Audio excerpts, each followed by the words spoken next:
project হয় ধৰা আপোনাৰ জৱাহৰলাল নেহৰু নবোদয় বিদ্যালয় ইয়াত বনোৱা হ'ব চৰকাৰৰ ফালৰ পৰা আমাক 40 বিঘা মাটি মানে ইয়াত দিছে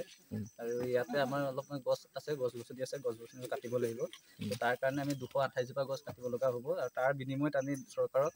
1:10 যিটো হেৰি আছে এজোপা গছৰ বিনিময়ত 2280 জোপা গছ ৰুবৰ কাৰণে চৰকাৰক পইচা দিছোঁ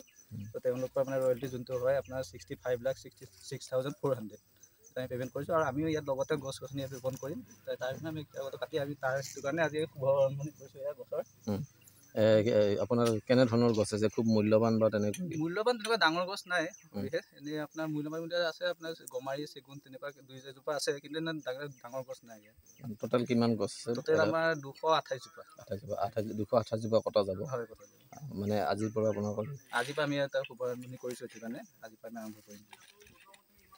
যিকোনো খবৰৰ বাবে যোগাযোগ কৰক 7099017330 লগতে 7099017110 নম্বৰত